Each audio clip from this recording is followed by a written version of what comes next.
తాకట్టులో ఉన్న బంగారాన్ని విడిపించి ఆ రోజు ఆన్లైన్ ధరకే కొంటుంది కొమ్మూరి గోల్డ్. అందరికీ నమస్కారం. సుమన్ టీవీకి స్వాగతం. నేను గీతాంజలి. ఇవాళ మనతో పాటు ఉన్న అతిథి శ్రీ విద్యా జ్ఞానపీఠం పీఠాధిపతులు. గత 40 సంవత్సరాలుగా శ్రీ విద్య ఉపాసనలో ఉంటూ ఎంతో మందికి మంత్రోపదేశం చేసి అమ్మవారి మార్గంలో నడిపిస్తూ అమ్మ గురించి అందరికీ తెలియపరుస్తున్నటువంటి గురువర్యులు శ్రీ గురు కరుణామయ్య గారు మనతో పాటు ఉన్నారు. వారితో మాట్లాడదాం. గురుగారు నమస్కారం అండి. నమస్కారం. మిమ్మల్ని పూజించుకునేటువంటి రోజు వ్యాస పూర్ణిమ. మరి విశిష్టత మాట్లాడుకుందాం. అసలు ఎలా జరుపుకోవాలండి?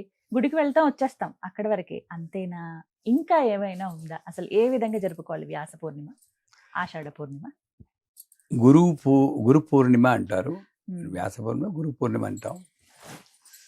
అందరికీ ప్రత్యక్షంగా ఒక రూపంలో గురువు దొరికే భాగ్యం అందరికీ ఉండకపోవచ్చు. గురువు ఉండడం ఒక భాగ్యం. కానీ ప్రత్యక్షంగా ఉన్నా లేకపోయినా ప్రతి ఒక్కడికి ఒక గురువు ఉన్నాడు. అది తెలుసుకుంటే చాలు. గురు పూర్ణిమ నాడు ఏం చేయాలో అర్థమైపోతుంది. ఇప్పుడు గురు పూర్ణిమ నాడు గురువును పూజించుకోవాలి అన్నారు. ఆ గురువు ఎవరు? మీ షూట్ మొదలడానికి ముందు నేను ఇలా పెట్టుకున్నాను, మీరు చూసారో లేదో. ఆ గురువు యొక్క స్థానాన్ని శాస్త్రం చెప్తుంది. గురువు రూపంలో ఉన్నటువంటి గురువా లేక ఇంకేదైనా అని ఆలోచించినప్పుడు ఇక్కడ శివపాదము, ఇక్కడ శక్తిపాదం, 2 పాదాలు ఉన్నాయి. ఊహించుకోండి. ఇది అనాలిసిస్, సెల్ఫ్ అనాలిసిస్. అంటే నన్ను నేను ఎప్పుడు విశ్లేషణ చేసుకుంటూ ఉండాలి. మనం ఆపోజిట్ చేస్తాం, ప్రపంచాన్ని విశ్లేషణ చేస్తాం, మనల్ని మర్చిపోతాం. సెల్ఫ్ అనాలిసిస్ చేసుకోవాలి. అది శివుడు. ఆ థాట్స్, ఇది బ్లిస్ అంటే ఆనందం కాదు, ఒక రకమైన తన్మయత్వంతో కూడిన బ్రహ్మానందం. ఈ రెండింటినీ నేను శివపాదము, శక్తిపాదం, గురుపాదాల కింద నేను ఊహించుకుంటున్నాను. అది నేను ప్రత్యక్ష రూపంలో ఉన్న గురువు దొరికాడు అనుకోండి, నాకు 25 ఏళ్ళప్పుడు దొరికాడు. ఆయన అనుగ్రహం చేత అన్నీ సైలెంట్గా నేర్చేసుకుంటాం.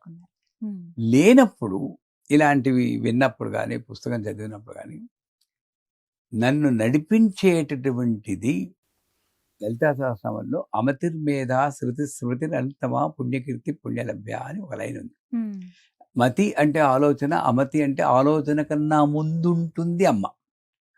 అంటే ఆలోచన మీది కాదు, ఆలోచన మీది కాదు, ఈ పదం నాది కాదు. పదం పలికించడానికి వచ్చే పల్సెస్ వెనకాతలు ఉండేది అమ్మ.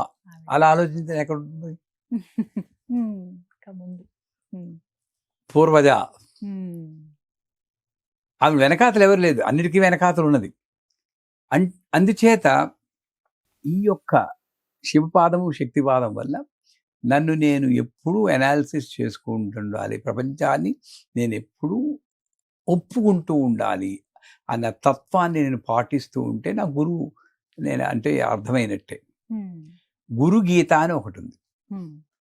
ఆ గురు గీతలో చెప్పింది తూచా. ఒక గురు పూర్ణిమ నాడే వచ్చేసి గురువు ఎక్కడుంటే వచ్చేసి దక్షిణలు ఇచ్చేయడం, బట్టలు ఇచ్చేసేయడం, శాస్త్ర నమస్కారం ఇలా ఇలా ఇలా అని పెట్టేయడం చేస్తూ ఉంటాం.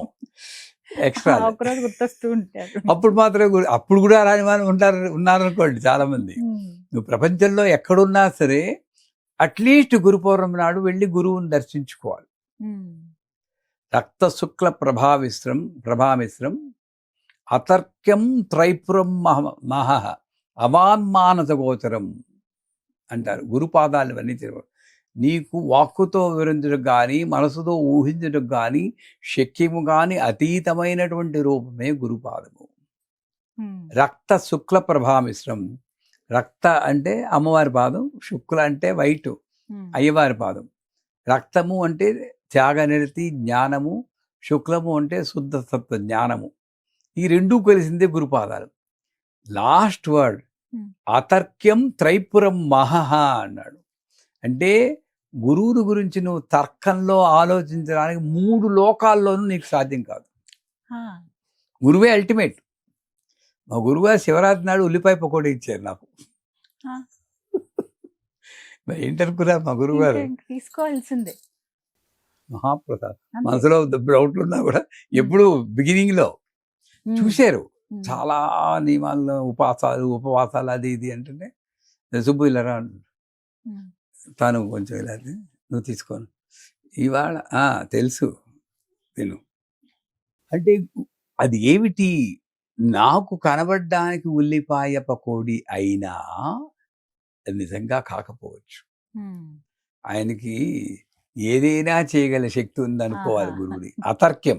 అందుకే చెప్తారు చూడండి, గురువు అంటే ఎవరు అంటే భారతంలో చెప్తారు, కృష్ణుడు అర్జునుడు నడుస్తూ ఉంటే కృష్ణుడు బావా ఆడు చిలక చూసావా బాగుందా అంట, చాలా బాగుంది అంటారు.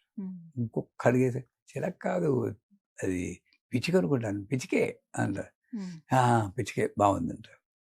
ఇంకొక అడిగే చిలక పిచ్చిక రాబంది, అది ఇక్కడ సంబంధం లేని పక్షులు. రాబంది అంటారు. నీకంటూ ఒక ఒపీనియన్ లేదా అంటాడు. కృష్ణ నువ్వు గీతాచార్యుడివి, నువ్వు ఏదంటే అది అదే, ఒకవేళ కాకపోయినా మార్చగల శక్తి ఉన్నవాడు నువ్వు అంటాడు. అది మర్చిపోకూడదు. చిలకని పిచికగాను పిచికని రాబందుగాను మార్చగల శక్తి ఉన్నవాడే గురువు. అంటే గురువు ఇలా చెప్పాడు, ఇది కరెక్టా కాదా అని ఇంటర్నెట్లో వెళ్ళి వెతుక్కోవడం, ఆ గురువు అలా చెప్పాడు, ఈ గురువు అలా చెప్పాడు, ఇది జీవితాలు వేస్ట్ చేస్తూ ఉంటాం. నాకు మంత్రాన్ని ఇచ్చిన గురువు ఏం చెప్తే అదే వేదం, నాకు ఇంకో మంత్రం ఒక్కర్లేదు, ఈ మంత్రం చేసుకోరా చాలు అంటారు. పక్కవాడికి ఏమో మహాషోడశి అన్ని ఇచ్చేస్తూ ఉంటారు. ఏంటిది, నేనంటే ఇష్టం లేదా, నాకు గణపతి ఇచ్చారు, వాళ్ళ మహాషోడశి ఈ అన్నీ కరెక్ట్ చేసుకుంటూ వెళ్తారు. పౌర్ణమి అని ఎందుకన్నారంటే పూర్ణంగా ఉన్నటువంటి కళలు, అదే పాఠ్యం మీద వ్యాక్సింగ్ అండ్ వేనింగ్ అంటారు. ఒకటి ఇంక్రీజ్ అవుతూ ఉన్నప్పుడు పూర్ణ కళలు అనే పూర్ణ కళలు ఏంది, పౌర్ణమికి ఎందుకు లింక్ పెడుతున్నాడంటే చంద్రమా మనసో జాత చక్షో సూర్యో అజాయత అంటే చంద్రుడు బుద్ధిని కంట్రోల్ చేసేవాడు చంద్రుడు, చూపుని కంట్రోల్ చేసేవాడు సూర్యుడు. బుద్ధిని కంట్రోల్, బుద్ధి వికాసం బుద్ధి వికాసమునే పౌర్ణమితో పోలుస్తున్నాడు. అంటే బుద్ధి పూర్తిగా వికసించుకున్నప్పుడు ఎటువంటి వికాసం, నా గురువు నాకు సర్వస్వము, నా గురువు చెప్పింది వేదము, శిరసా వహిస్తాను, ఇంకో మాటే లేదు అన్నటువంటి ఆలోచన కలగడమే గురు పౌర్ణమి. కానీ ఆ పౌర్ణమే అసలు నిజంగా గురుగీత మీరు చదివేరంటే ధ్యానమూలం గురోమూర్తిం, పూజామూలం గురోపదం, మంత్రమూలం గురోర్వాక్యం, మోక్షమూలం గురోర్కృప అన్నాడు. ధ్యానమూలం గురోర్మూర్తిం, నువ్వు అన్నిట్లోనూ గురువునే చూడాలి. అమ్మవారైనా గురువుని గురువే కదా చూపించిందమ్మా, ఆయన చూపిస్తేనే నాకు తెలిసింది. కానీ మా అమ్మ చూపిస్తేనే నాకు నాన్న తెలిసారు, నాకు తెలియదు కదా, ఆవిడ ఇంట్రడ్యూస్ చేశారు, అదే నాకు అమ్మే ఫస్ట్. అలాగే గురువు అమ్మవారి ఎదురా ఉపాసన చేసుకోబట్టి చూపించిన వాడు వழிగాట్టి అంటారు, అరవం లైట్ హౌస్ అంటే అది ఇంపార్టెంట్ నాకు. ధ్యానమూలం గురోర్మూర్తి, పూజ చేసేది అమ్మవారికే గాన నేను ధ్యానం చేసుకున్నప్పుడు గురు బిన జ్ఞాన కహాసే పావు అంటాడు. అంటే అంత తపన ఆర్ద్రతతో ఉండాలి గురువుకి. ఎప్పుడు గురు పౌర్ణమి నాడు కాదు, ప్రతిరోజు నువ్వు గురువు లేకపోతే నాకు జ్ఞానం ఎక్కడి నుండి వస్తుందయ్యా. నాదే తీసుకోండి, చిన్న మామూలు ఏదో కాలేజ్ చదువుకుని మామూలుగా ఉద్యోగం చేసుకుని వెళ్ళిపోయి ఉండేవాడిని. అలాంటి వాళ్ళకి 25 ఏళ్ళ వయసులో వచ్చి ఇంత భోగం ఇంత కీర్తి ఇస్తున్నారు, ఆ గురువు కాకపోతే ఇంకెవరు ఇస్తారమ్మా. అలా 24 గంటలు గురువు గురువు గురువు గురువు, నేను లేదు, నా ప్రతి అణువు గురువు అనుకోవాలని గురుగీత చెప్తోంది. ధ్యానమూలం గురోమూర్తి, ఉత్తినే ఇలా కళ్ళు మూసుకుని ఒక సెకండ్ కాదు, ఎప్పుడు పూజామూలం గురోర్పదం, ఏ పాదాలకు పూజ చేస్తున్నా నా గురువు గారి పాదాలు ఇంతలాగా ఉంటాయి, ఇలా క్రాస్ చేసుకుని కూర్చుని వారు అలాగే ఊహించుకుని చేయాలి. మీరు నమ్మరు, నా పీఠంలో ఉన్నప్పుడు అలా ఊహించి ఊహించి ఊహించి ఆవాహన అవుతూ ఉంటాడు అప్పుడప్పుడు. ఆయన ఏదైనా వింటే ఇలా, నాకు కూడా అప్పుడప్పుడు తెలియకుండా నీ పోజ్ ఇలా వచ్చేస్తుంది. అంటే ఆ ఎనర్జీ నా కాళ్ళు కూడా ఇలా అయిపోతూ ఉంటాయి క్రాస్ చేసుకుని, అంత పవర్ఫుల్గా ఉంటుంది ధ్యానం చేస్తుంటే. పూజామూలం గురోపదం, మూడోదే కష్టం. మంత్రమూలం గురోర్వాక్యం, అంటే గురువు ఏం చెప్తే అదే మంత్రం. మంత్రంలా వచ్చేయి అంటే వచ్చేయాలి. ఎందుకు? మీకు ఒక గురువు చెప్తాను, అప్పుడు అర్థమవుతుంది గురువు అంటే. కర్ణాటకలో గురువు గారు ఉన్నారు. ఆయన అమెరికాలో పనిచేస్తున్నప్పుడు ఒకళ్ళు ఎవరో కపుల్ని వారం రోజులు ఇండియా వచ్చేయి అన్నారు. రిజైన్ చేసి ఇండియా వచ్చారు, జాబ్ కూడా వెతుక్కోకుండా. ఏం చేయమన్నారు అంటే, ఏదో ఉద్యోగం అప్లై చేసుకో, అడేవో ఉంటాయి కదా అన్నారు. మీ నెంబర్ ఉద్యోగం అప్లై చేస్తే అక్కడ వచ్చిన దానికి రెట్టింపు జీతంతో వచ్చింది. ఇంకా స్టోరీ ఎండ్ అవ్వలేదు. వాడికి ఒక పిల్లాడు ఉన్నాడు, చూసుకోవడం మనిషి లేదు. హార్డ్వేర్ ఇంజనీర్ ఒక ఆవిడ ఉంటే, నువ్వు రిజైన్ చేసి ఆవిడకి ఆయాలా వెళ్ళన్నారు. అంటే గురువు అంటే ఎంత శరణాగతి పొందాలో చెప్తున్నాను. ఉత్తినే ఇలా పెట్టుకుంటాం మనం. వెంటనే వెళ్ళిపోయింది. హాయిగా భజనలు పాడుకుంటూ హాయిగా ఆనందంగా ఉంది. ఎలా ఉందో? చాలా ఆనందంగా ఉందండి భజన. మీకు నాకు ఫ్యామిలీ లేదు, సింగిల్ లేడీ నేను. ఫ్యామిలీ పని చేయి, మానేసేసి ఆశ్రమంలో వంట చేయి అన్నారు. అది పీకేశారు, వంటకి ఇచ్చారు. సో అట్లాగా ఎంత పరీక్షలు పెట్టి మారుస్తాడో అతను గురువు. అదే మంత్రమూలం గురువాక్యం. పూజ మోక్షమూలం గురోర్ కృప. ఒక గురువు సంతృష్టి చెందేట ముక్కోటి దేవతలు సంతృష్టి చెందుతారు. గురువుని సంతృష్టి పెట్టేది డబ్బు కాదు, కాళ్ళు పట్టడం కాదు. గురువు ఏమిటైతే ఒక సంకల్పం పెట్టుకుంటాడో, ఒక ఫోకస్ విజన్ పెట్టుకుంటాడో, ఆ విజన్ని 10 మందికి పంచడం. గురు వాక్యాన్ని 10 మంది ధర్మ ప్రచారం అంటారు. అది చేస్తే గురువుకి సంతోషం. అంటే ఈ గురు పౌర్ణిమ నాడు ఏం చేయాలంటే దక్షిణామూర్తి స్తోత్రం, విశ్వం దృశ్యం దర్పణ నగరి అంటే దక్షిణామూర్తి స్తోత్రంలో గురువుని గురించినటువంటి మౌన వ్యాఖ్యా ప్రకటితం అంటారు. గురోస్తు మౌనం శిష్యోత్తు చిన్న సంశయ అని ఏదో వస్తుంది. గురువు మౌనంగా కూర్చుంటారు. మా గురువు గారు అలా కూర్చుని వారు ఇలాగా దేవిపురంలో. మేము అలా కింద కూర్చున్నారు, 3-4 ఉండేవాళ్ళం. ఆయన ఏం చెప్పేవారు కదా, ఇలా కూర్చు అయిపోయింది. మా ఎక్స్పెక్టేషన్ ఏదైనా ఒక ముక్క చెప్తే విందామని, ఏమీ చెప్పరు. వెళ్దామా అనేవారు, వచ్చేసేవాడు. రోజులు కానీ మాకు తెలియకుండానే మాకు డౌట్లు ఏమీ లేకుండా అయిపోయింది. మౌనంగా ఉండి శిష్యుల యొక్క సందేహాలను పోగొడతాడు గురువు. అటువంటి గురువుని ఆ గురు పౌర్ణమి నాడు ప్రత్యక్షంగా ఉంటే దర్శనం చేసుకోవడం, నీ అనుభవాలు చెప్పడం, గురువు సంతోషిస్తాడు.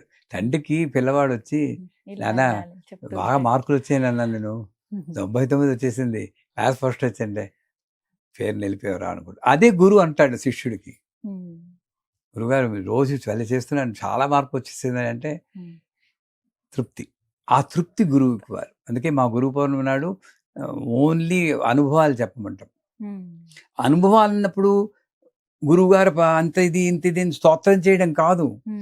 ఈ గురువు వచ్చినందువల్ల నీ జీవితంలో ఏం మార్పు వచ్చిందో చెప్తే అప్పుడు గురువు సంతోషిస్తాడు.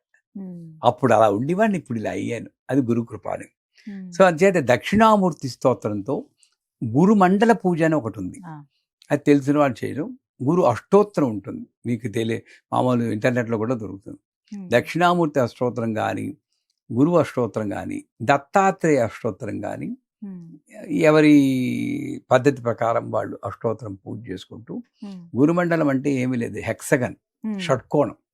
ఆ షట్కోణం గీసుకుని షట్కోణానికి పూజ చేసి యథాశక్తి గురువు పేరు మీద దానాలు చేయడం, ఆయన పేరు మీద ఎవరికో లేని వాళ్ళకి ఇవ్వడం చేయడం. ఇది ఒక పార్ట్ ఆఫ్ ది గురు పౌర్ణమి. రెండో పార్ట్ ఏంటంటే, నా గురువుకి ఏది ఇష్టమో అది చేయడం. గురువు హోమం చేస్తాం ఆ రోజు. మా గురువు గారు చెప్పానుగా, పకోడీలు చాలా ఇష్టం. అంచేత ఆ హోమంలో ఆహుతులు పకోడీలే.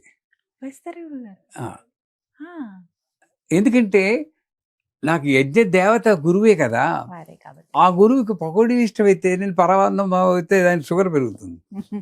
అంటే అంత ప్రత్యక్షంగా నేను చూడాలి. ఇప్పుడు నా పేరు మీద హోమం చేశారు అనుకోండి, మా శిష్యులు ఏం వేస్తారు తెలుసా, పాలకోవ. ఓ మీకు అంత ఇష్టం. పాలకోవాలు వేస్తూ చేస్తుంది. అంటే రసగుల్లాలు ఇష్టం, కానీ అది వేస్తే హోమం సరిగ్గా పాలకోవాలు వేస్తుంది. అంటే హోమం అనే ప్రతీక ఏంటంటే నా గురువుకి ఏది ఇష్టమో సమర్పించడం. అది చేయడం. ఆ రోజు చివరికి ఆ రోజంతా గురు మంత్రం అని ఒకటి ఉంటుంది. గురువు గారు దీక్షిస్తున్నప్పుడు గురు మంత్రం ఉంటుంది. ఆ గురు మంత్రాన్ని యథాశక్తి జపం చేయడం. అన్నిటికన్నా ముఖ్యం ఈ శ్లోకాన్ని ఎప్పుడు పఠించడం. ధ్యానమూలం గురోమూర్తిం, పూజామూలం గురోపదం, మంత్రమూలం గురోవాక్యం, మోక్షమూలం గురోర్భవం. ఈ 4 లైన్లు చదువుకుంటూ గురువు ఉన్నవాడు చదువుకోవచ్చు, గురువు లేనివాడు చదువుకోవచ్చు. ఎందుకంటే ఇక్కడ నుండి వచ్చే ఆలోచనలే నన్ను కంట్రోల్ చేస్తుంది. కాబట్టి ఈ మంత్రం చెప్పుకున్నంతసేపు ఈ ఆలోచనలు కంట్రోల్ అయ్యి, ఇప్పుడు చూడండి బుద్ధుడిది బొమ్మలు వేసినప్పుడు ఇలా వికసించినట్టు వేస్తారు, అవునా కదా? మనకి ఎప్పుడు అలా వికసించినట్టు కనపడదు ఇక్కడ. అంటే వికసిత చిత్తం అలాంటిది గురువు యొక్క ధ్యానం వల్ల అవుతుంది. కాబట్టి ఆ గురుగీత ఒక పారాయణ ఒకటి చాలా బాగుంటుంది. గురువు కన్నా గొంతెత్తి మాట్లాడకూడదు. కొంతమంది చూడండి వైదికంగా కంచి కామకోటి పీఠం వెళ్ళినప్పుడు వాళ్ళు ఇలా మాట్లాడతారు, ఇలా పెట్టుకుని.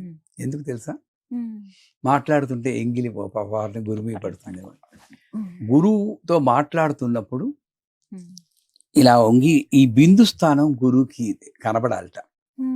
ఇక్కడ నుండి ఆయన అనుగ్రహం ఆవిడ అనుగ్రహం నాకు అందుతుంది. కాబట్టి ఇలాగ అది ఒక పోస్చర్ అన్నమాట. గురువుకి సాష్టాంగ నమస్కారం చేయాలంటారు. గురువుకి మాట్లాడుతున్నప్పుడు కట్ చేసి మాట్లాడడం కానీ అది చేయకూడదు. నేను గురువు సమక్షంలో లేనప్పుడు గురువు ఏ ఊర్లో ఉన్నాడో ఎక్కడ ఉన్నా సరే ఆ దిక్కుగా నేను నమస్కారం పెట్టుకుని లేవాలి. ఇప్పుడు కాంచీపురంలో నేను ఉన్నాను, హైదరాబాద్లో శిష్యులు ఉన్నారు. కాంచీపురం నుండి హైదరాబాద్ను కాంచీపురం ఏ దిక్కులో ఉంటుందో ఆ దిక్కుకు నమస్కారం పెట్టుకుని నేస్తారు. ఇప్పుడు చూడండి, ముస్లిమ్స్ కూడా మక్కా కేసి తిరిగి నమస్కారం పెడతారు. అన్ని మతాల్లోనూ అదే వాళ్ళకి అక్కడ గురువు. అంటే అర్థం ఏంటి? నా గురువు లేకుండా నా జీవితం సాగదు అన్న ఒక ఆలోచన కోసం అలా వేస్తారు. గురువుకి వీపు చూపించకూడదు అని రాస్తాడు. అంటే అర్థం ఏంటి? గురువుకి ముందు నడవకూడదని కాదు, గురువుని దాటి నాకే తెలుసు అన్నట్లు చెప్పకూడదు. నువ్వు గణపతి మంత్రంలో ఎన్ని అక్షరాలు ఉన్నాయి అంటే 28 అంటారు. గణపతి మంత్రంలో అక్షరాలు 29 అన్నా అనుకోండి, 28 కదండి అన్నా అంటే వాడు శిష్యుడు కాదు. అంతే, 29 అంటే 29 వినడమే. అంటే గురువుని దాటి ముందు చెప్పడం కానీ, గురువు కన్నా ఉచ్చస్వరంలో పలకడం కానీ చేయకూడదు. అటువంటి కొన్ని నియమాలు ఒక 100 శ్లోకాల్లోనూ గురుగీతలో చెప్తారు. వాటిల్లో కొంచెమైనా మనం పాటించగలిగితే మనకి ట్రాన్స్ఫర్మేషన్ వస్తుంది. అంటే గురు పౌర్ణమి, వ్యాస పౌర్ణమి ఏ పేరుతో పిలుచుకున్నాడా అది మనల్ని ఉద్ధరించుకోవడానికి వచ్చిన మహత్తర అవకాశం కింద భావించి గురు పౌర్ణమి అందరూ 29 జూలై గురు పౌర్ణమి అంటారు.